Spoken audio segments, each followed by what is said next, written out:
ಭರತಪುರ ಎಂಬ ಹಳ್ಳಿಯಲ್ಲಿ ಶಾಹು ಎಂಬ ಬಡವ ವಾಸಿಸುತ್ತಿದ್ದ. ಅವನಿಗೆ ತಂದೆ ತಾಯಿ, ಹೆಂಡತಿ ಮತ್ತು ಮಕ್ಕಳಿದ್ದರು. ಶಾಹು ರೈಲಿನಲ್ಲಿ ಮಸಾಲಾ ಜಾಮ್ ಮಾರುತ್ತಿದ್ದ. ರೈಲಿನಲ್ಲಿ ಮಸಾಲಾ ಜಾಮ್ ಮಾರುತ್ತಿದ್ದರು. ಅವನು ಜಾಮ್ ಅನ್ನು ಬುಟ್ಟಿಯಲ್ಲಿ ಇಟ್ಟುಕೊಂಡು ಅದರಲ್ಲಿ ಮಸಾಲೆ ಹಾಕಿದನು.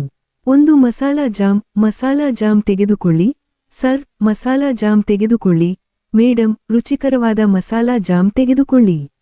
ತಾಜಾ ಮಸಾಲಾ ಜಾಮ್ ತೆಗೆದುಕೊಳ್ಳಿ. ತಗೊಳ್ಳಿ ಸರ್. ಜಾಮ್ ಮಾರುತ್ತಾ ಕೇಕೆ ಹಾಕುತ್ತಾ ರೈಲಿನ ಸುತ್ತ ಹೋಗುತ್ತಿದ್ದರು.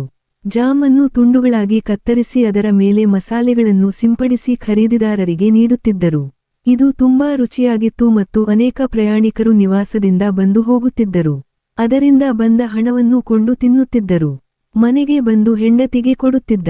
ಪ್ರತಿಯೊಬ್ಬ ಬಡವನ ಮನೆಯಲ್ಲೂ ಹಣದ ಕೊರತೆ ಕಾಡುತ್ತಿದೆ. ಶಾಹು ಹಣದ ಕೊರತೆಯಿಂದ ತುಂಬಾ ತೊಂದರೆ ಅನುಭವಿಸುತ್ತಿದ್ದ. ಶಾಹು ದಿನವೂ ಮಾರ್ಕೆಟ್ಗೆ ಹೋಗಿ ಜಾಮ್ ಖರೀದಿಸಿ ಬುಟ್ಟಿಯಲ್ಲಿ ಇಟ್ಟುಕೊಂಡು ರೈಲ್ವೆ ಸ್ಟೇಷನ್ಗೆ ಹೋಗುತ್ತಿದ್ದ. ಅಲ್ಲಿ ರೈಲು ಬಂದ ಕೂಡಲೇ ರೈಲನ್ನು ಹತ್ತಿ ಒಳಗೆ ಸುತ್ತಾಡಿ, ಮಸಾಲಾ ಜಾಮ್ ತೆಗೆದುಕೊಳ್ಳಿ, ಮಸಾಲಾ ಜಾಮ್ ತೆಗೆದುಕೊಳ್ಳಿ, ತಾಜಾ ಮಸಾಲೆ ಜಾಮ್ ತೆಗೆದುಕೊಳ್ಳಿ, ಮಸಾಲಾ ಜಾಮ್ ತೆಗೆದುಕೊಳ್ಳಿ, fresh masala jam, masala jam. ಒಂದು ದಿನ ಶಾಹು ರೈಲ್ವೆ ಸ್ಟೇಷನ್ ಸುತ್ತಿ ರೈಲನ್ನು ಮಾರುತ್ತಿದ್ದ. ರಾತ್ರಿ ನೋಡುತ್ತಿದ್ದಾಗ ಒಂದು ಮಗು ಅವನ ಬಳಿಗೆ ಬರುತ್ತದೆ ಮತ್ತು ಆ ಮಗು, ಬಾಬೂಜಿ, ನನ್ನ ಹೆಸರು ಸೋಮೇಶ್ವರ್, ನಾನು ಅನಾಥ, ನಾನು ಊಟ ಮಾಡಿ 2 ದಿನವಾಯಿತು, ದಯವಿಟ್ಟು ನನಗೆ ಏನಾದರೂ ತಿನ್ನಲು ಕೊಡಿ, ನನಗೆ ತುಂಬಾ ಹಸಿವಾಗಿದೆ. ಇದು ಶಾಹು ಹೇಳುತ್ತದೆ.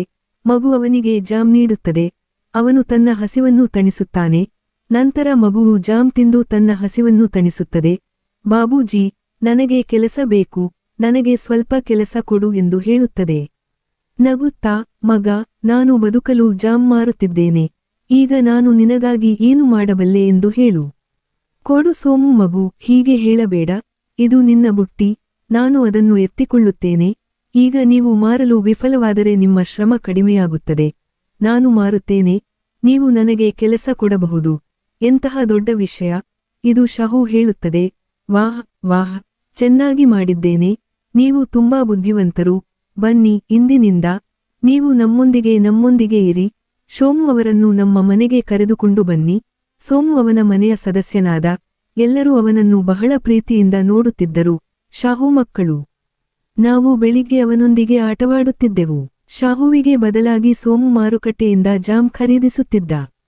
ಜಾಮ್ ಬುಟ್ಟಿಯನ್ನು ತಲೆಯ ಮೇಲೆ ಇಟ್ಟುಕೊಂಡು ಶಾಹು ಜೊತೆ ನಡೆಯುತ್ತಿದ್ದ. ಜಾಮ್ ತೆಗೆದುಕೊಳ್ಳಿ, ಜಾಮ್ ತೆಗೆದುಕೊಳ್ಳಿ, ಮಸಾಲಾ ತೆಗೆದುಕೊಳ್ಳಿ, ಜಾಮ್ ತೆಗೆದುಕೊಳ್ಳಿ, ಅದನ್ನು ತೆಗೆದುಕೊಳ್ಳಿ, ಮಸಾಲಾ ಜಾಮ್ ತೆಗೆದುಕೊಳ್ಳಿ, ಇದು ತುಂಬಾ ರುಚಿಕರವಾಗಿದೆ. ತಾಜಾ ಜಾಮ್ ತುಂಬಾ ರುಚಿಕರವಾಗಿದೆ. ಕೇಳುವವನಿಗೆ ಶಾಹು ಹೀಗೆ ಕೂಗಾಡುತ್ತಿದ್ದ. ಬುಟ್ಟಿಯಲ್ಲಿದ್ದ ಜಾಮ್ ತೆಗೆದು ತುಂಡಾಗಿ ಕತ್ತರಿಸಿ ಭಯದಿಂದ ಮಸಾಲಾ ಕೊಡುತ್ತಿದ್ದರು. ಸೋನು ಮನೆಯಲ್ಲೂ ಕೆಲಸ ಮಾಡುತ್ತಿದ್ದಳು. ಮಾರ್ಕೆಟ್ಗೆ ಹೋಗಿ ತರಕಾರಿ ತರುತ್ತಿದ್ದಳು.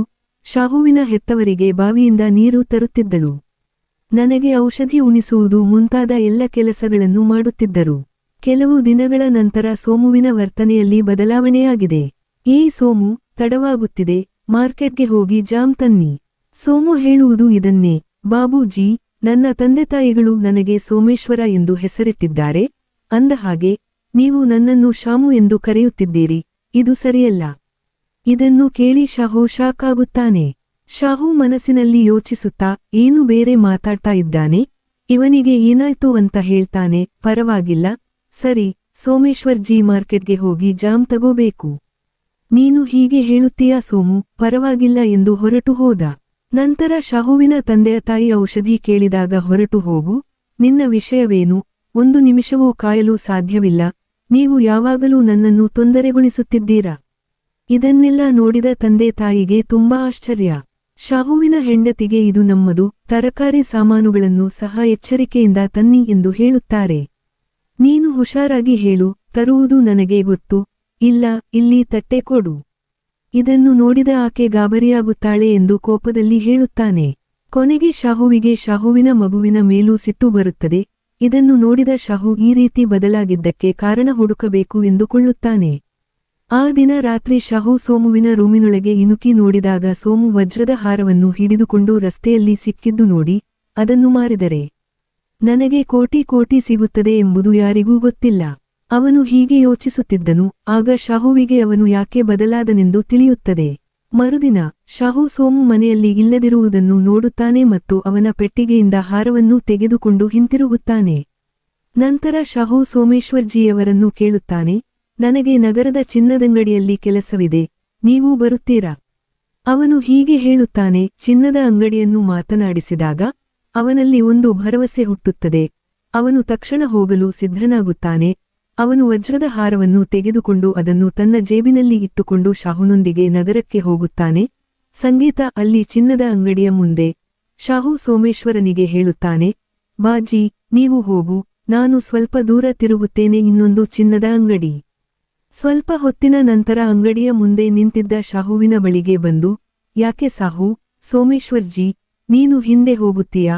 ಅವನು ಹೀಗೆ ಹೇಳುತ್ತಾನೆ, ಸೋಮು ಬಾಬೂಜಿ, ನಾನು ನಿಮ್ಮ ಮನೆಯ ಸೇವಕ, ನೀವು ನನ್ನನ್ನು ಹೇ ಸೋನು ಎಂದು ಕರೆಯಿರಿ, ನನಗೆ ಇಷ್ಟವಾಗುತ್ತದೆ ಎಂದು ಅವರು ಹೇಳಿದರು ಮತ್ತು ಇದನ್ನು ಕೇಳಿದ ಶಾಹು ಆಶ್ಚರ್ಯಚಕಿತರಾದರು.